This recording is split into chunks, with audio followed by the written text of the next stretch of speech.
Honeys, it's Emmy. If you're new to the channel, welcome. My name is Emmy. I'm a certified nutritionist and the creator of the Slim on Starch program, where I coach you one-on-one on how to eat as much as you want and get to your ideal slim, lean, healthy figure on a plant-based diet. And applications are currently open, so we have limited spots. You can click the link in the down bar to apply or go to the SOSdiet.com.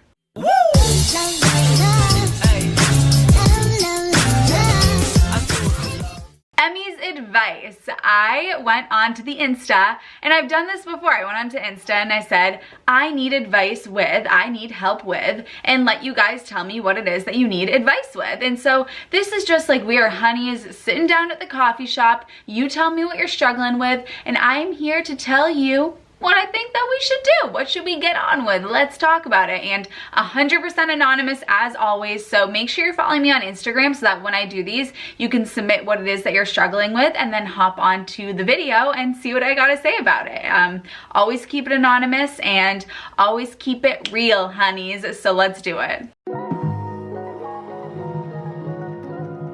A shopping list catered toward essentials that you can make any healthy meal with. Honeys, I have got a free grocery list for you. Click the link. I have it in the description bar. It is a grocery list that tells you exactly what you gotta get. It's broken up into sections of the grocery store. I have got you covered. It even has little check boxes. So if you wanna print it out like it's 2005 and walk around checking off with a little pencil, you can do that. So click the link in the down bar for that. How do I satisfy my sugary snack cravings?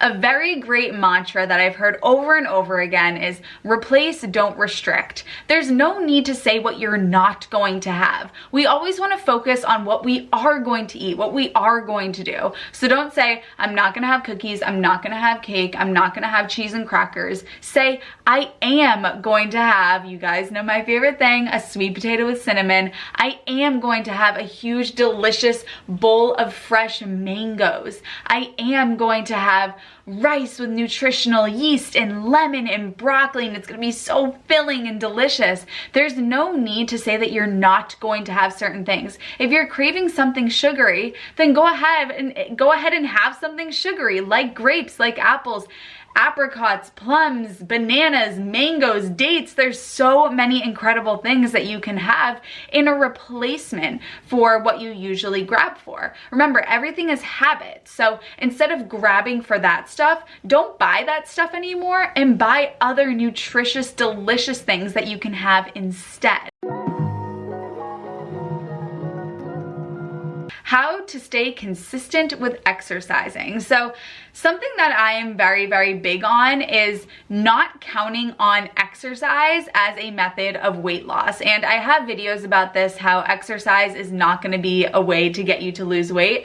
And something that I want to encourage you to do instead is first, switch the mindset so that you're focusing on health. That's the first thing to do. And then the second thing is to replace the word exercise with movement, because if you look out at animals in nature don't go to the gym for an hour and go crazy and then sit on their bum all day behind the computer. They're always moving. So we want to work daily movement into our day as something that's just a part of our day. We shouldn't feel like we need to set aside 60 minutes to go to the gym and do exercise, and that can make us really resent movement, and movement is something that is so important. So what I encourage you to do is think about how you can incorporate daily movement into your day and have that be a start with becoming a more active person. For example, if you usually catch a bus to the train, ride a bike to the train, or walk to the train, walk to the grocery store.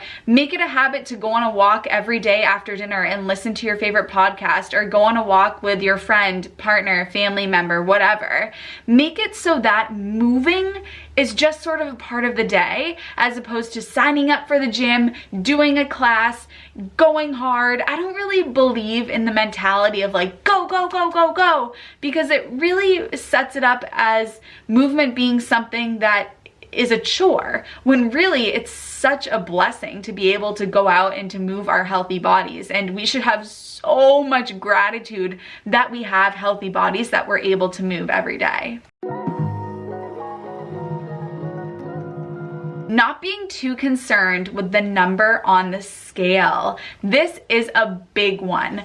The number on the scale has so many factors that go into it. Your intracellular water, your extracellular water, the amount of food in your stomach, the amount of glycogen in your muscles, the amount of urine in your bladder, the amount of water that you've had to drink today. There are so many factors that go into that number on the scale. The weight of your bones, your muscle mass, and it's just a number, and who knows that number? You know, I say to my clients, I go, 3 people in this world know that number. You, me, and your doctor. And does it define whether or not I think you're an incredible person? No. We're just using it as objective evidence to see how your diet is going and if we need to make any adjustments. It's just an objective piece of evidence that has nothing to do with you, your capabilities, or who you are as a person. It's like if I got up and I measured my hair every day, you know, it's just a number. It doesn't mean anything. And if the number on the scale means something to you, then surround yourself with people that are proof that that number means nothing. For instance, with me and my friends, we could not care less about what the other person looks like or how much they weigh or how tall they are, what their shoe size is, how long their fingernails are. These are just measurements. They're just numbers. You know, what if I got mad at my friend because she had 1/4 a tank of gas in her car and I wanted her to have 1/2 a tank? It's very, very silly. It's just these numbers that don't mean anything. They're just silly numbers. And at the end of the day, and at the beginning of the day too, the number on the scale has nothing to do with the value that you put into the world. I mean, think about the most incredible and influential people in your life. Did they have this incredible influence over you because of the number on the scale? How odd would that be? Who cares what you look like? Who cares what the number on the scale is? It's all about how you feel and your energy and your health and what value you can put into the world. And to the person who asked this question, you are, and to everybody who is feeling this way as well, just becoming obsessed with the number on the scale, you are so much more, and not even just so much more than that number, but something, just an entirely different entity from that number. It's just a number, just like I wear size 11 shoes, which people don't believe. They're like, how do you wear size 11 shoes? And I'm like, why would I lie about my shoe size? But that's the thing. Like, do you think that I'm a cooler, better, or worse person because I wear size 11 shoes? Oh, here's another analogy that I like to use. Let's say you go to dinner, all right? You go to dinner, you go to a restaurant, and you go with somebody else, and the other person pays for you. And you have the meal, and you eat the meal, and you're like, yeah, that was fine, whatever. Then you leave the restaurant, and the person goes, oh, by the way, that meal that you had was $150. That one plate of food that you had was worth $150. Didn't it taste so good? And you're like, I mean, it tasted the same. How much it costs doesn't make it taste any differently. So why does how much you weigh make you feel any differently? And if you find that the number on the scale is really something that's taking over you, ignorance is bliss. Just don't weigh yourself. Who the heck cares? What SOS spices, so I'm guessing this person is saying salt and sugar and oil-free spices, can we use to add Flava Flav to my meals? So guys, I am super excited because I'm gonna be doing a taste test video of SOS-free sauces, and I will give you a sneak preview by linking below what they are. But I'm super excited to get these. They are SOS-free sauces. They got ketchup, sriracha, Indian sauce, Asian sauce, all the sauces. So I'm gonna link those below so you can go ahead and check those out before I do the taste test video. Binging and restricting. Well, first and foremost, if you are finding that the binging and restricting is something that is absolutely taking over your life, then I do encourage you to seek help from a professional. If you do find that this is becoming an eating disorder, go to the National Eating Disorders Association website to see where you can find help. But if it is something that it's not taking over your life and you don't find that it really is an eating disorder, it's just like, man, I'm eating a lot of food, and then I go back to saying, no, I shouldn't eat too much because I'm going to eat too much. If it's that sort of a thing and it's very minor, here's my advice for you. What I find is that a lot of people say, I can't stop eating. And I say, well, do you eat when you're hungry? And they say, no, I wait until a certain time to start eating. I wait until like it's 12 o'clock and it's lunchtime to start eating. And here's the thing, guys, if we don't eat when we're hungry, then we're not going to stop when we're full. We're saying to our hunger signals, if we don't eat when we're hungry, we're literally saying to our hunger signals, not listening to you today, see ya. And so if we do that and we don't listen to our body saying, I'm hungry, then we're not going to listen to our body when it says, I'm full. So if we want to be able to stop eating when we're full and say, okay, I'm good, I've had enough. Hunger signals, thank you. Fullness signals, thank you. If we want our fullness signals to be working well, we have to make sure that we listen to our hunger signals. So eat when you're hungry, because restriction always leads to binging. That's why it's a cycle. Binge, restrict, binge, restrict. Well, let's pull out the restrict, and then the binge will be pulled out as well. So eat when you're hungry so that you can stop when you've had enough.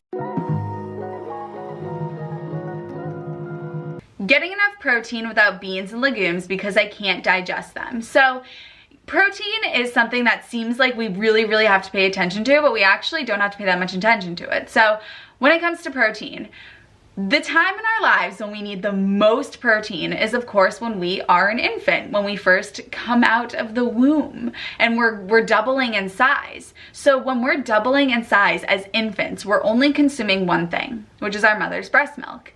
Breast milk is only 5% protein. Our protein needs are very low.